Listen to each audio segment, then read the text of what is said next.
dostlar, İranda əvvəla deyim ki, Naxçıvana dünən o dron düşəndən sonra mənə belə bir məlumat atdılar dostlar, fikir verin. Özür istəyirəm, diqqətlə fikir verin. Ar-Rad Info adlı belə bir Telegram kanalı var, Ar-Rad. Orxan Məmmədov Mötərizədə Səfəvi -1 adlı belə bir istifadəçi var. Mən əvvəl düzü bilmədim kimdir, bunu mən öz Facebook'unda yaydım. Sonradan mənə yoldaşlar deyildi ki, bilmədim, bu həmin Orxandır ki, sənin haqqında ağzına gələni danışır. Oturub İranda Azərbaycan əleyhinə fəaliyyət göstərir neçə illərdir. Tanıdı mən oğlanı. Sistemli olaraq o cavan oğlan iş aparır İranın lehinə. Mən onun mövqeyini bəyənmirəm. O da mənim mövqeyimi bəyənmir və mənim haqqımda ağzına gələni danışır bu günə qədər. Amma məni çox maraqlandıran bir hadisə gördüm. Deməli, Ar-Rad informasiya deməli, bu kanalı var bu adamın. Tarixə fikir verin dostlar. Mart ayının 3'ü. Baxın. Fikir verirsiniz. Baxın. Martın 3'ü saat 15:53'də. Bu adam yazıbdı ki, Epstein Alyansı Azərbaycanda uşaq qurbanı istəyir, sual qoyub. Epstein Alyansı Azərbaycanda uşaq qurbanı istəyir. Məlumata görə, bunu yazan həmin Orxan adlı cavan oğlandır. Məlumata görə Azərbaycanda məktəb vurub İranı günahlandırmaq planı var. Epstein Alyansı günahsız insan qanı tələb edir. Deyə bir status yazıb. Mən bunu öz Facebook səhifəmdə yayandan sonra orada yazılan bəzi rəhlərə fikir verdim dostlar. Orada gördüyüm bəziləri yazırlar ki, bu hadisədən sonra yazılıb, nə bilim, yazıya dəyişiklik olub, yox, belə deyil. Bu məlumatla, bu yazı ilə bağlı mənə məlumatı hadisə olan kimi İlqar Hüseynli verdi, bizim Xalq Parlamentinin üzvü, hörmətli İlqar bəy.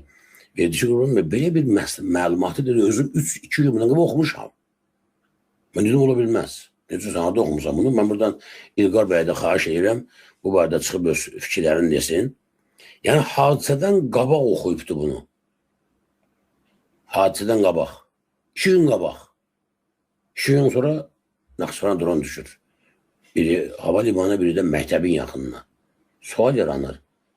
Bu Orxan Məmmədov haradan bilirdi ki, bu məlumat haradan sızdırılmışdı, anlamadım mən.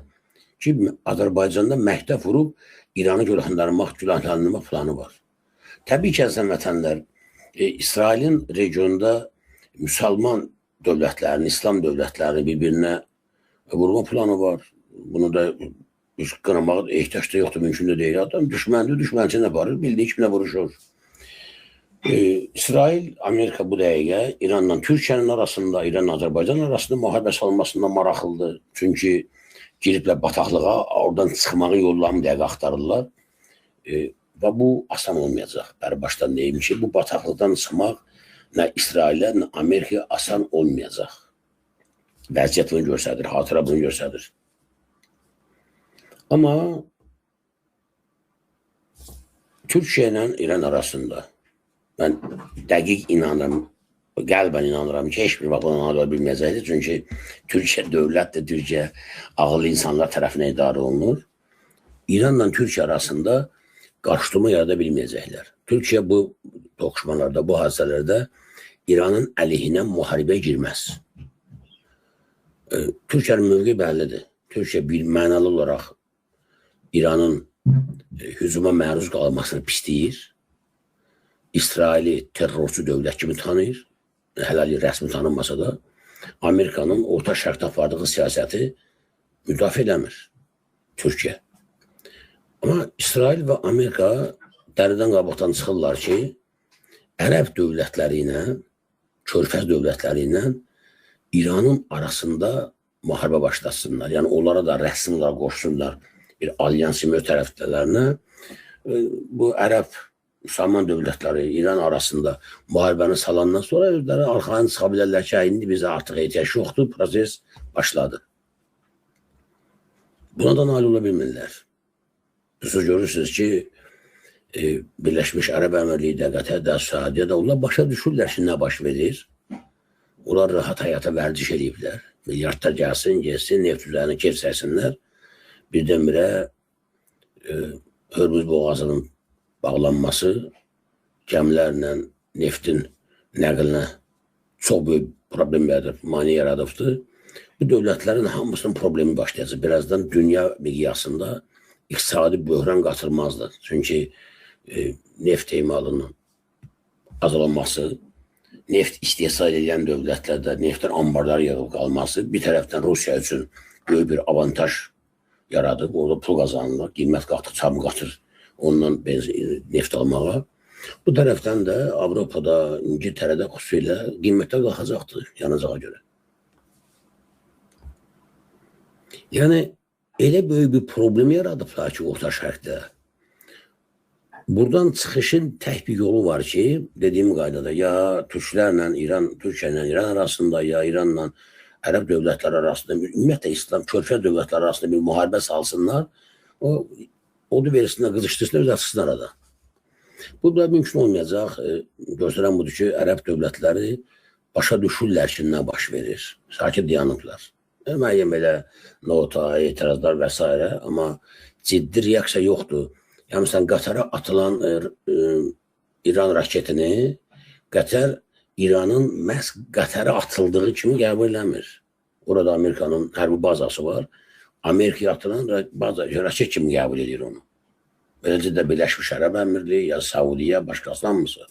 Oman da nə bilim, Ürdündə hamısı eyni qaydada yanaşırlar.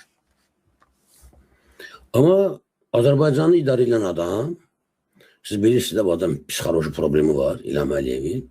Bu adam hər cür addım ata bilər. Mən dünən dedim, bugün də ofisidəyəm, ofisdən açıq görüşmək istəyirəm. Əzizən vətənlər, biz vətənimizin müdafiəsində bizə şəxsi münasibətindən asılı olmayaraq, həmin dövrdə hakimiyyətdə olan istənilən adamı dəstəkləməliyik. Bu bizim türk törəsidir. Babalarımızın bizə verdiyi tərbiyədir, əxlaqdır, mənəviyyatdır bu. Vətəni müdafiə etmək üçün, vətənə əgər təcavüz varsa, Ermənistan kimi vaxtilə 30 il ki, bizim torpağımız işğalatı saxladılar. Vətəni qorumaq üçün və vətəni azad eləmək üçün işğaldan, hakimiyyət olanın kimliyindən asılı olmayaraq, bizə münasibətindən asılı olmayaraq onun yanında olmalıyıq. Onu dəstək verməliyik. Ta o vaxta qədər ki, o həqiqətən də səmimi olaraq torpaqlar uğruna döyüşür, azad eləmək üçün və s. müdafiə eləmək üçün. Amma və lakin, bugünkü kimi, İlham Əliyev kimi, İsrail və Amerikanın çaldığı havaya dingilləməyə başlayan andan Azərbaycan xalqı geri çəkilməlidir. Qardaş, döyüşmək istəyirsən, gir oğlun, o nazirlərin, o Kemaləddin bağları, bu dəfə siz gedin döyüşün. Kasıbın bu döyüşdə işi yoxdur. Bizə necə ki, təhlükə yoxdur İranla, necə ki, İran bizə hücum eləməyib, açıq şəkildə ki, mən sənə hücum edirəm, bizim İrana qarşı bir söz deməyə ehtiyacımız yoxdur. Döyüşmə fikrimiz də yoxdur, gəlin döyüşün istədiyiniz qədər. Azərbaycan xalqımın bilməlidir. O bəzi adamların çıxıb efirlərdə belə pafoslu, ay Cənub Azərbaycan belə gəldi, müstəqillik belə getdi nağıllarına bu xalqı, bu dövləti, bu regionu qana aparmağa biz imkan verməməliyik heç kəsə. Çünki mən dünən bir sual verdim, bilmədim suala sizlər necə cavab tapdınız, sonra da baxa bilmədim düz yazılara. Bugün o sualı bir də təkrarlamaq istəyirəm. Sizcə ən azı bu günə qədər, fevral ayının 28-də başlayıb döyüş, bugün ayın 6-sıdır. 8-cüdə 6-7 gün müharibə davam edir, 8 gün davam edir. Sizcə İsrail və Amerika neçə milyard pul xərcləyiblər bu müharibəyə? Dünən mən gözüm sataşdı, söhbət pəncərəsində tamaşaçılarımızdan biri yazmışdı ki, günə 1 milyard dollar pul xərclənir gedir.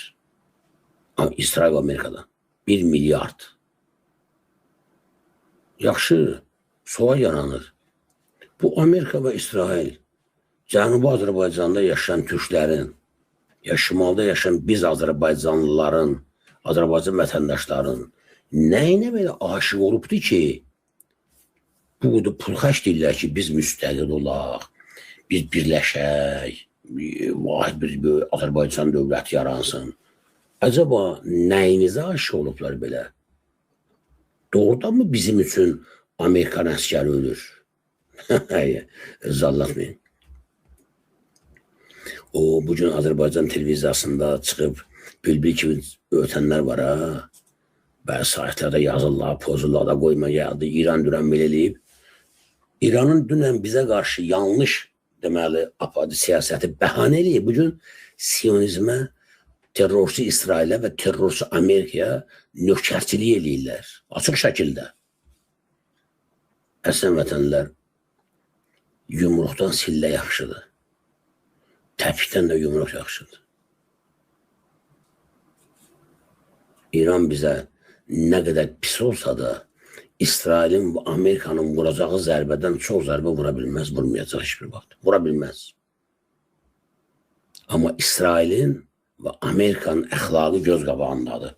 Adam yemək, az yaşlı qızları zorlamaq və Fələstində minlərlə köpək uşağı bombalayıb öldürmək, qoca bilmir, qadın bilmir, heyvan bilmir. Dünən bir video yayılmışdı. Qəzada deməli İsrail uşaqları bastırırlar torpağa, kəfənliyib göyə meşoqlara bastırıblar. Meşoğun içində uşaqlar çabalayır, diri-diri uşaqları bastırıblar. Sən demə, bunların uşağı uşaqdır, bizim uşaqlar uşaq deyil, başqasının uşağı heyvandır. Yəni, siyasətdə əgər sən dilemma, yəni seçim qarşısındasansa, dilemma olur ki, ikisindən biri, üçə yer yoxdur. İkisindən birini seçməyə məcbursansa, ən az ziyanını seçməlisən. Bəli, İranın bizə mövqeyi düz olmayıb. İran yanlış mövqe tutub. Bəli, amma İsrail və Amerika necə mübahisədə regiona daha çox bəlanı kim gətirir? İsrail, Amerika yoxsa İran? Kim nə deyir, desin, ay. Biri bayaq burada mənə Facebookda yazıbdı ki, o deyir, İran tərəfdarıdır. Bəli, dostlar, mən bu toqquşmalarda İran tərəfdarıyam. Mən çünki haqq İranın tərəfindədir. İran öz haqqını qorur. İran hücuma məruz qalan tərəfdir. Kim nə deyir, desin, ay, mən oradakı rejimi devirmək istəyirəm. Dostlar, Səudiyyə Ərəbistandakı rejim İrandakından yaxşıdır. Azərbaycandakı rejim İrandakından yaxşıdır. Necə fikirləşirsiniz? Nə yaxşı? Kral, nə bilim, nə, Əmir kimi idarə olunan körfəz dövlətlərinə Amerika qardaş deyib, bacı deyib qucaqlaşırlar. Gözü üstə qaşım var deyən yoxdur. Amma İrana, ay, sənin rejimindən mənim xoşum gəlmir deyə Trump kimdir ki, Amerika kimdir ki, başqa bir dövləti necə idarə etmək lazım olduğunu müəyyənləşdirə. Trump deyir ki, mənim kadrlarım var, qoyacağım bura. Əslində, baxsaz, sağ olsun, Trump'ın belə danışıqları, belə hərəkətləri o İran xalqına aildir. Başqa xalqlara aildir ki, bunlar deyəsən, İslam aləminin sosiologiyasını dəqiq bilmirlər. Mənəvi dəyərlərini bilmirlər, yaxşı öyrənə bilməyiblər deyə anlamırlar ki, onların bu tip ifadələri əksinə İrandakı rejimi daha da möhkəmləndirir və xalqın daha sıx birləşməsinə səbəb olur. Yəni, normal bir insan, normal xalq özünə rəva görərmi ki, başqa bir dövlətin başçısı gəlsin, onun başçı təyin eləsin? Hə? Buna yalnız müstəmləkələr dözür, Azərbaycandakı kimi. 70 il, 80 il, 200 il Rusun müstəmləkəsi altında olduq. Heydər Əliyev gətir, təyin edir Moskva, Azərbaycana komandir, direktor və salam. Xalq da ona dözməyə məcbur olsun ki, gücü yox idi. Müqavimət göstərə bilmirdi. Moskva kim istəyirdi, onu təyin edirdi. Yoxsa ləhəqətli xalq heç bir vaxt razı olmaz ki, mən buradan Çeçen xalqını salamlayıram. Çeçen dostlarımı buradan bağrıma basıram. Я приветствую всего чеченского народа за его свободолюбие. Dostlar, azadlıq sevər xalqlar, suveren xalqlar heç bir vaxt razı olmaz ki, kənar qüvvələr, hansısa beynəlxalq mərkəz onu baş tədiləsin, onun taleyini müəyyənləşdirsin. Bu ilə də suverenliyi bitir. Suverenliyin əsas amili mahiyyətcə odur ki, bir xalq öz istədiyi kimi idarə olunma formasını seçir, idarə olunur. Suverenlik bu deməkdir. Sən əgər özünü istədiyin kimi idarə edə bilmirsənsə, dövlət quruculuğunu, dövlət idarəçiliyini, çoxluğun istədiyi kimi həll edə bilmirsənsə, bu demək ki, sən suveren deyilsən.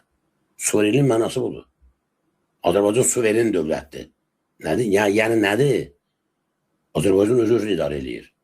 Daxili və xarici siyasətin özünü müəyyənləşdirir. Dostlar, indi Naxçıvana dron düşüb, İlham Əliyev durub asıb kəsir. Bir gün keçib, çox yox, bircə gün. Dəyişibdir, ABV dəyişib. Necə dəyişib? Belə. Vermiş dron hücumu ilə bağlı mən çıxışım zamanında bunu qeyd etdim.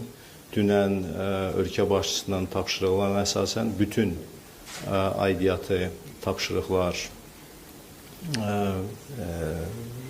Məsələn, üzr istəyirəm bu adamın bu danışığına, bu bizim xaricdən ağamızdır. Doğa danışanda da nəsəbləri pozulur.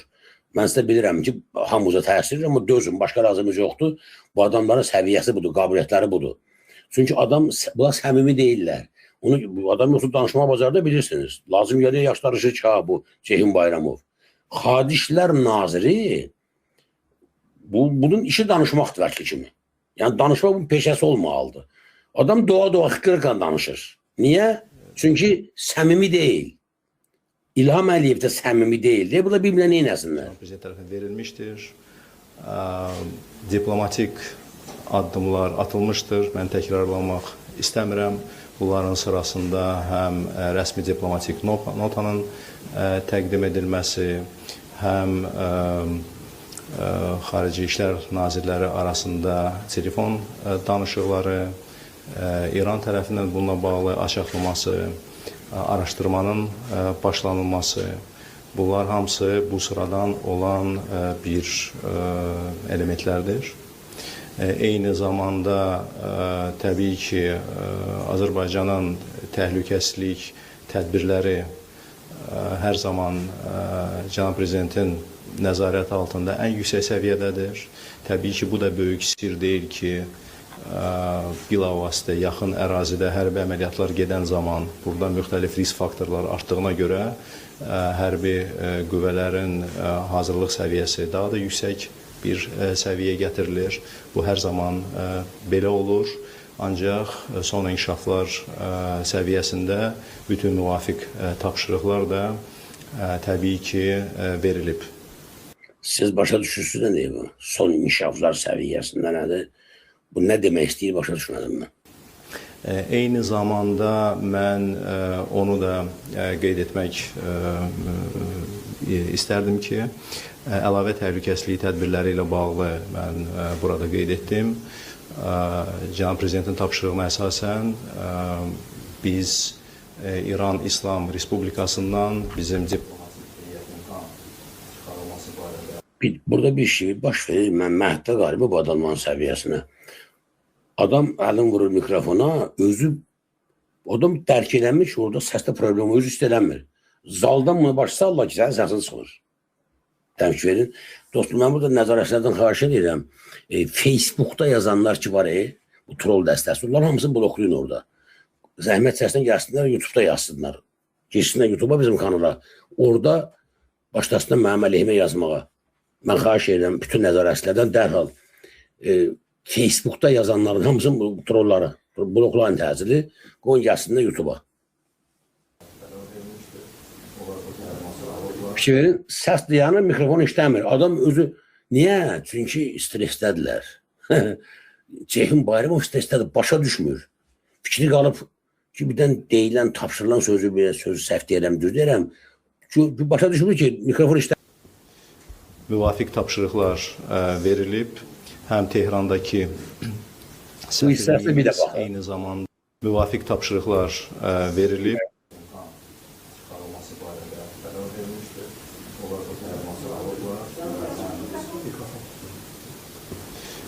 müvafiq tapşırıqlar verilib. Həm Tehrandakı səfirliyimiz, eyni zamanda Təbrizdəki baş konsulluğumuzun heyətinin İran İslam Respublikasından evakuasiya edilməsinə dair tapşırıqlar verilib və bu tapşırıqlar indi icra səviyyəsindədir. Çünki bütün bu inkişaflar fonunda biz təbii ki, insanlarımızın həyatını risk altına ata bilmərik. Bundan sonra proseslər təbii ki, diqqətlə izləniləcək. Təbii olaraq bizim İran tərəfindən verilmiş vədə uyğun olaraq biz bu araşdırmanın nəticəsini gözləyəcəyik və eşitdiniz, İran tərəfindən verilən vədə uyğun olaraq. İran əgər qəsdlə və bilə-bilə vurubsa, buraya vurmuşam, məzə verəmişim. Mesela şu busları vurduran dedim. Səhifə vurula bilərmi? Bəli, vurula bilər.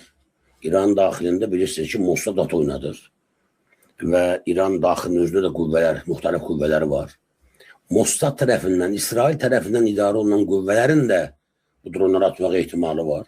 İran dövləti deyibdi ki, araşdıraq, vəd veriblər. Onun nəticəsindən asılı olaraq artıq növbəti tərəfimizdən qərarlar, addımlar, yəni bunlar veriləcək. Dostlar, sual belədir. Bayaq dedim mən, yoldaşda yazdılar neçə milyard pul xərclənib. Hər halda qəbul edərik ki, nə İsrailin, nə Amerikanın elə bir marağı yoxdur ki, pul xərcləyib Azərbaycan türklərini azad eləsinlər. Yəni, bunun tərsini düşünənlər gedib mütləq özlərini həkimə göstərməlidir. Bunların ağıl və əxlaq problemi var. Ağıl və əxlaq problemi var. Şöyle düşünsünlər ki, sən demə, İsrail bu da aşıq imiş ki bizə, Amerikanın bir yerdə öz vətəndaşların vergilərini gətirib milyardlarla tökürlər bura ki, bizi azad eləsinlər. Yox. Belə bir şey yoxdur. Burada İranın, İsrail və Amerikanın öz maraqları var. Necə ki, Venezuela'da ölkənin başçısını oğurlayıb, çöktülər bütün onun sərvətinə. Necə ki, Ukrayna xalqını vaxtında qızışdırıb, Rusiya ilə üzdə gətirib, müharibəyə salıb, uzun müddətdə yardım eləməklə milyonlarla Ukraynanı qırdırıb, 30 milyona qədər insanı vətəndən didərgin saldılar. Elə bir məqama gətdilər ki, gəldi şart qoydu ki, qiymətli yataqlarını verəsən mənə. Yoxsa mən sənə daha yardım eləmirəm, Rusdan əssin. Ukrayna dövlətini Amerika bu qaydada dizə çöktürdü. Sərvətini də aldı. İndi tamamilə ondan asılı vəziyyətdədir. Qərbin xisləti budur. Qərbin mahiyyəti budur. Türkün ədaləti bunların yuxusuna gəlməz heç bir vaxt. Əziz vətəndaşlar, Türkün ədaləti bunların yuxusuna gəlməz. Türk yarandığı bir dövrdən, dövlətlə qurmağa başladığı dövrdən bu günə qədər bir dəfə də olsun kənar bir xalqı somurmaq üçün, assimilyasiya eləmək üçün, onun dinini, mədəniyyətini aşarlamaq üçün bir addım atmayıb. Əksinə hamısına himayətçilik eləyib dostlar. Ona görə bugün bütün oyunlar hamısı Türkiyənin başındadır. İrandan sonra Türkiyənin olacağına şübhə yoxdur. Ona görə də mən belə hesab edirəm ki, baş verən hadisələrdə bizim istər regionda baş verən proseslərə, istərsə də birbaşa İrana münasibətimiz məhz Türkiyənin münasibəti üzərində qurulmalıdır. Ona indeksləşməlidir. Türkiyə necə addım atır, Azərbaycanda eyni addım atmalıdır. Niyə? Bunun həm də bir hərbi, siyasi, mənəvi öhdəliyi var, əziz vətəndaşlar. Bizim bu baxımdan Türkiyə qarşısında bir mənəvi, hərbi və siyasi öhdəliyimiz də var. Nədir öhdəlik? Siz bilirsiniz ki, Şuşa bəyannaməsinə görə müqavilə bağlanıb, Azərbaycana təhlükə yaranacağı halda Türkiyə təhlükə yaranacağı halda Azərbaycan müharibə qoşulmalıdır. Necə fikirləşirsiniz? Burada İsrailin və Amerikanın diktəsi ilə görünür İlham Əliyevin əleyhinə daha ciddi kompromatlar var İsraildə. Massadın əlində daha ifşa edici kasetlər var. Epstein təsəvvür edin, Epstein məsələsi ilə dünyanın bütün prezidentləri, neçəsə prezidentləri ifşa olunub, kişilər. Şantaj olunublar. İlham Əliyev kimdir ki? İlham Əliyevin hər adını şantaj üstündə də. Görünür, indi İlham Əliyevin əli ilə Türkiyənin müharibəyə sürükləmək istəyirlər. Necə? Çox sadə. Dedim, müqavilə var bizim aramızda. Türkiyə göstər ki, Azərbaycana təhlükə var, hücum var, məcbur ki, qoşulsun. Burada da gəlib oturub İranın səhəsində Mossad atır Azərbaycana.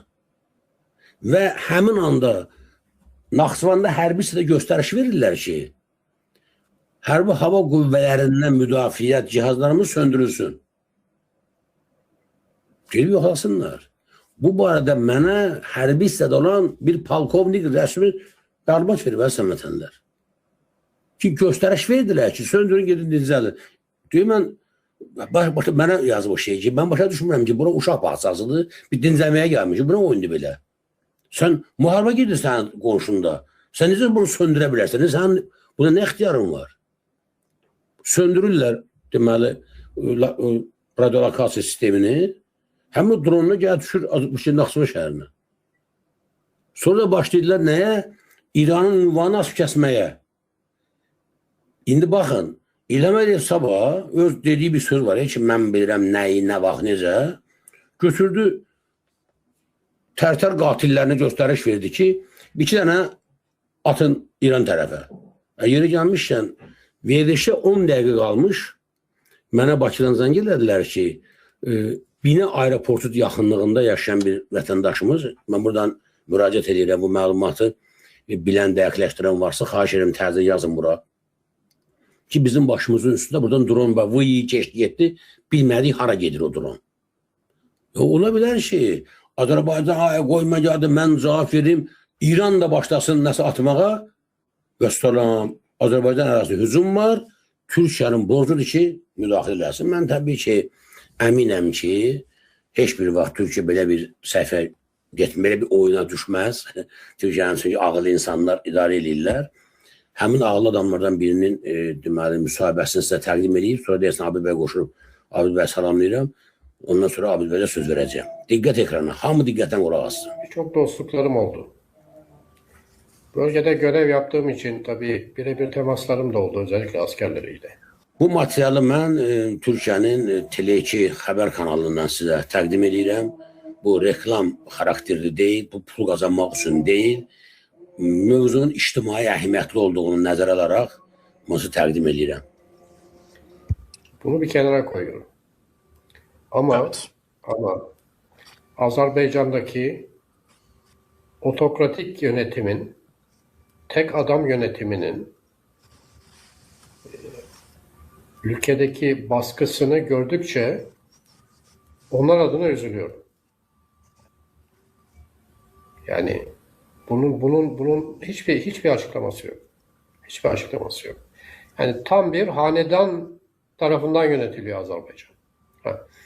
Şimdi Azerbaycan Devlet Başkanı'nın bu söyleminin, bu tutumunun ve bu tavrının bilinçli olarak, tam bilinçle Amerikan ve İsrail'in İran'a karşı başlattığı savaşa destek vermekten başka hiçbir açıklaması yok. Yani bu İşte dostlar, adam köhnə hərbçidir. Buradan da salamlayıram mən. Bütün kanalında, yarazi heyətini, o qonaqlarında. Adamlar çölə qulağına yemirib, izləyir, bütün dünya bizi izləyir. Eləməli, sənin ağzından çıxan hər bir söz analiz olunur orada burada. Əziz vətəndaşlar eşitdiniz. Xahiş edirəm, bir təkrar diqqətdən qulaq asın. tarafından yönetiliyor Azerbaycan. Şimdi yani bunun hiçbir açıklaması yok. Hiçbir açıklaması yok. Yani tam bir hanedan tarafından yönetiliyor Azerbaycan. Evet. Şimdi Azerbaycan Devlet Başkanı'nın bu söyleminin, bu tutumunun ve bu tavrının bilinçli olarak, tam bilinçle Amerikan ve İsrail'in İran'a karşı başlattığı savaşa destek vermekten başka hiçbir açıklaması yok. Yani bunu hiç böyle öyle midir, böyle midir diye hiç yani şahsen hiç bunu yani soracak hiçbir şey yok. Bu çok açık. Çok çok açık.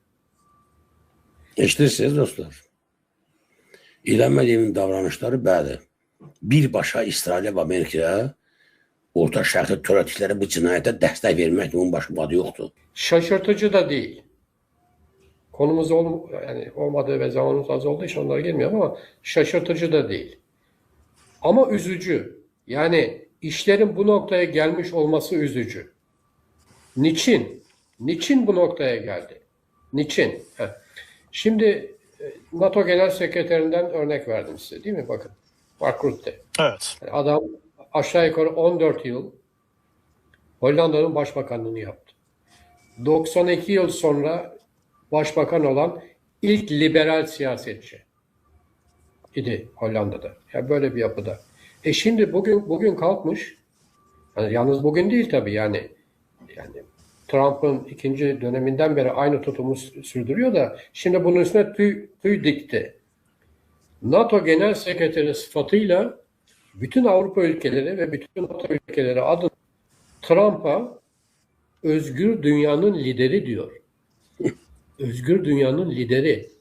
Bir önünde secde etmediği kaldı. Bakın 14 yıl Hollanda Başbakanlığı yapmış. Bugün NATO Genel Sekreteri.